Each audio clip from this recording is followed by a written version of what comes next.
ಇಷ್ಟೊಂದು police force ಇದ್ಕೊಂಡು ಅವನು ತಪ್ಪಿಸ್ಕೊಂಡ ಅಂದ್ರೆ ಏನ್ ಅರ್ಥ? ಎಲ್ಲಾ ತಾಪತ್ರಯಗಳಿಗೂ ತೇಪೇದಾರನೇ ಹೊಣೆ ಅಂತ ಏನೇ ಆದ್ರೂ ಜನ ಪೊಲೀಸ್ನವ್ರ ಮೇಲೆ ಗೂಬೆ ಕೂರಿಸ್ತಾರೆ.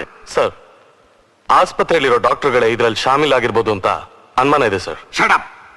ಕುಣಿಲಾರ್ದೋಳು ನೆಲ ಡೊಂಕು ಅಂದ ಹಾಗೆ ನಿಮ್ ಕೈಲಿ ಆಗದೆ ಇರೋ ಕೆಲಸನ ಬೇರೆಯವ್ರ ಮೇಲೆ ಯಾಕ್ರಿ ಎತ್ತ ಹಾಕ್ತೀರಾ?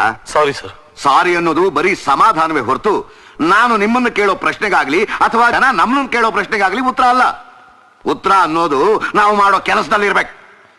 Police should watch like dogs and cats. Criminals ನಾಯಿ ತರ ವಾಚ್ ಮಾಡಬೇಕು, ಬೆಕ್ ತರ ಕ್ಯಾಚ್ ಮಾಡಬೇಕು. ಈಗಲೂ ಕಾಲ ಮಿಂಚಿಲ್ಲ.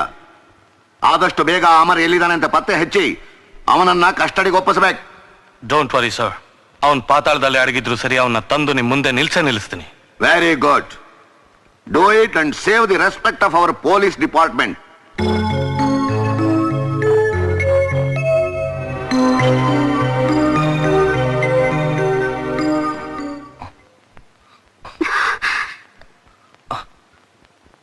ಆಶಾ, ನಾನಿಲ್ಲಿ ನಾವೇ ನಿನ್ನ ಎಸ್ಕೇಪ್ ಮಾಡಿ ಇಲ್ಲಿ ಕರ್ಕೊಂಡ್ ಬಂದ್ವಿ. ಎಸ್ಕೇಪ್ ಮಾಡ್ಕ ನಿಮ್ಗೆಲ್ಲ ಏನಾಗಿಲ್ಲ ತಾನೆ? ಗಿರಿ ಇಲ್ಲಿ. ಅಮ್ಮ, ಈಗ ಹೇಗಿದೆ? ಆಶಾ, ನನಗೇನು ಆಗಿಲ್ಲ. ಗಿರಿ ಇಲ್ಲಿ. ಈಗ ಗಿರಿ ವಿಷಯಕ್ಕೆ ಮಾತಾಡಿ ಆಯಾಸ ಮಾಡ್ಕೋಬೇಡ, ಮಲ್ಕೋ. ನಾನ್ ಕೇಳಿದ್ದು ಗಿರಿಯಲ್ಲಿ ಅಂತ. ನನ್ನ ಪ್ರಶ್ನೆಗೆ ಉತ್ತರ ಕೊಡು. ಗಿರಿಯಲ್ಲಿ. ನಾನು ಕೇಳ್ತಾ ಇರೋದು ಗಿರಿಯಲ್ಲಿ ಅಂತ. ನೀನ್ ಏನೇನೋ ಹೇಳ್ತಾ ಇದೀಯಲ್ಲ. ಗಿರಿಯಲ್ಲಿ, ಗಿರಿಯಲ್ಲಿ. ಗಿರಿಗೆ ಏನಾಯ್ತು? ನಿನ್ನ ಎಸ್ಕೇಪ್ ಮಾಡ್ಕೊಂಡು ಕರ್ಕೊಂಡ್ ಬರ್ಬೇಕಾದ್ರೆ ಬರೋವಾಗ ಪೊಲೀಸ್ನವ್ರು ಶೂಟ್ ಮಾಡ್ಬಿಟ್ರು ಅವನ್ನ. ಅಮರ್, ಸಮಾಧಾನ ಮಾಡ್ಕೊಳ್ಳೋ. ಸ್ನೇಹಿತನ್ ಕಳ್ಕೊಂಡ್ಮೇಲೆ ಸಮಾಧಾನ ಎಲ್ಲಿದೆ ಸಮಾಧಾನ? ನೋಡು, ಇನ್ನು ಮುಂದೆ ಹೀಗಾಗ್ಬಾರ್ದು. ನೀವ್ ಯಾರು ನನ್ನ ಜೊತೆ ಇರಬೇಡಿ. ಹೋಗಿ ಹೊರಟೋಗಿ. ಹೋಗಿ. ಇದು ನಾನು ಹಚ್ಚಿದ ಬೆಂಕಿ. ಸುಟ್ಟ ನಾನೊಬ್ಬನು ಮಾತ್ರ ಸುಳ್ಳೆ. ಆ ಬೆಂಕಿಗೆ ಬಲಿಯಾದವರು ನಮಗೂ ಸಂಬಂಧಿಕರು, ಸ್ನೇಹಿತರು. ನೋಡು ಅಮರ್, ನೀನ್ ನಡೆಸೋ ಈ ಧರ್ಮ ಸಂಗ್ರಾಮಕ್ಕೆ ನಾವು ಸಾರಥಿಯಾಗಿರೋದಕ್ಕಾದ್ರೂ ಅವಕಾಶ ಮಾಡ್ಕೊಡೋ. ಪ್ಲೀಸ್.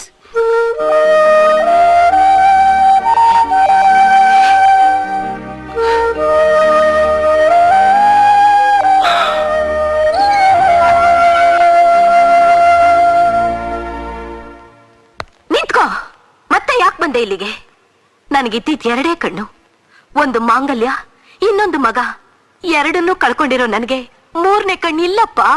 ಅಮ್ಮ, ಬೇಡಪ್ಪ. ಹಾಗಂದು ನಾನ್ ಮರಿಬೇಕು ಅಂತಿರೋ ನೋವು ಕೆದಕ್ ಬೇಡ. ಹಾಗಾದ್ರೆ ನನ್ನ ಮೇಲೆ ನಿನ್ನ ನಂಬಿಕೆ ಇಲ್ವಮ್ಮ? ನಾನು ಕುಮಾರು ಅಣ್ಣ ತಮ್ಮಂದ್ರ ತರ ಇದ್ವಿ. ಜನ ನಮ್ಮನ್ನು ನೋಡಿ ರಾಮ ಲಕ್ಷ್ಮಣ ಅಂತಿದ್ರು. ಅಂತೂ ನಾನ್ ಕೊಲೆ ಮಾಡ್ತೀನಮ್ಮ? ಇಲ್ಲಮ್ಮ, ಇಲ್ಲ. ಕುಮಾರ್ ನಿನ್ನ ಮಗ ಆಗಿದ್ರೆ ನನಗೆ ಜೀವನ ಆಡಿ ಆಗಿದ್ದ. ನಿನ್ನ ಮೇಲೆ ಪ್ರಮಾಣ ಮಾಡಿ ಹೇಳ್ತೀನಮ್ಮ, ಕುಮಾರ್ ಅನ್ಕೊಂಡಿದ್ ನಾನಲ್ಲ, ಆ ಮಿನಿಸ್ಟ್ರು ಮತ್ತು ಪೊಲೀಸ್ ಆಫೀಸರ್. ಅವ್ರ ಮೋಸಕ್ಕೆ ಸಿಕ್ಕಿ ನಾನು ನನ್ನ ತಾಯಿ ತಂಗಿನ ಕಳ್ಕೊಂಡು ಅನಾಥ ಹಾಕಿದ್ದೀನಿ. ಈಗ ನನ್ನ ತಂದೆ ತಾಯಿ ಅಂತಿರೋದು ನೀವು ಪ್ರೇಮ.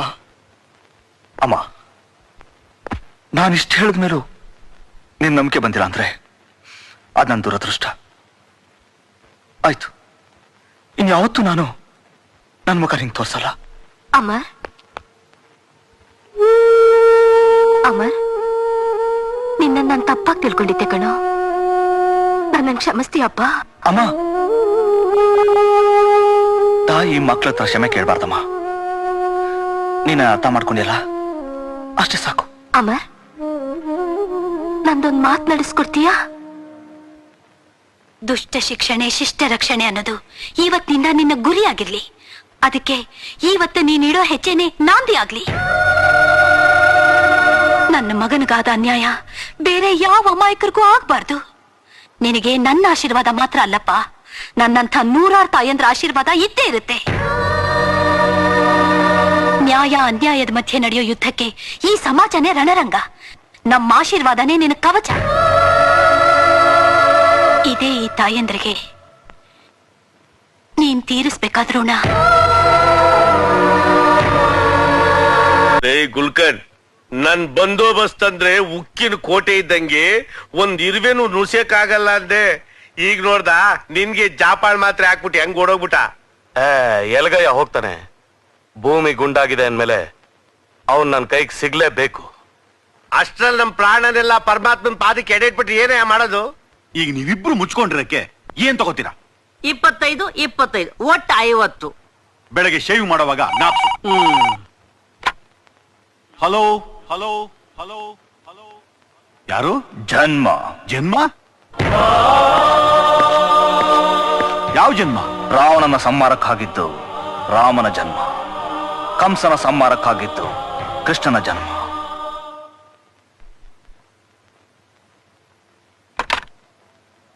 ನನ್ನ ಬಾಳಲ್ಲಿ ಆಟ ಆಡಿ ಗೆದ್ದೆ ಅಂತ ಬೀಗ್ತಾ ಇರೋ ನಿಮಗೆ ಬಹುಮಾನ ಕೊಡಕ್ ಬಂದಿರೋ ಅಮರನ ಪುನರ್ಜನ್ಮನೇ ಈ ಜನ್ಮ.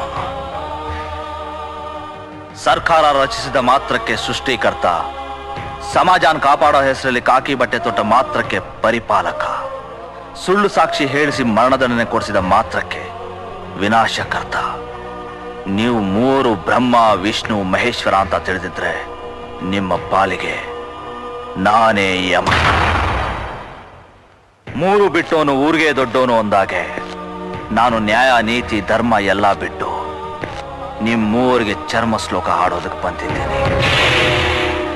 ಕೃಷ್ಣ ಶಿಶುಪಾಲನ್ ಕೊಟ್ಟಿದ್ದು 100 ವರ, ಆದ್ರೆ ನಾನ್ ನಿಮಗೆ ಕೊಡ್ತಾ ಇರೋದು 3 ವರ. ಅದು ತಿರುಪತಿ ತಿಮ್ಮಪ್ಪನ ಪ್ರಸಾದ ನಿಮ್ಮ ಹಣೆ ಮೇಲೆ. ಕೊನೆಯದಾಗಿ ಕೇಳಿಸ್ಕೊಳ್ಳಿ, ನ್ಯಾಯದ ಅಂಬಾರಿ ಮೇಲೆ ನೀವು ಅನ್ಯಾಯದ ಮೆರವಣಿಗೆ ಮಾಡೋದಕ್ಕೆ ನಾನು ಬಿಡೋದಿಲ್ಲ. ನಾಳೆಯಿಂದ ನಿಮ್ಮೆಲ್ಲರ ಸಾವಿನ ಮೆರವಣಿಗೆ ಪ್ರಾರಂಭವಾಗುತ್ತೆ. ಮೊದಲನೇ ಮೆರವಣಿಗೆ ಲಾಯರ್ ಕಪ್ನಿಪತಿದು. ಬಾಜಾ ಭಜಂತ್ರಿ ನಾನ್ ರೆಡಿ ಮಾಡ್ತೀನಿ, ವಡೆ ಪಾಯಸನ ನೀವು ರೆಡಿ ಮಾಡಿ.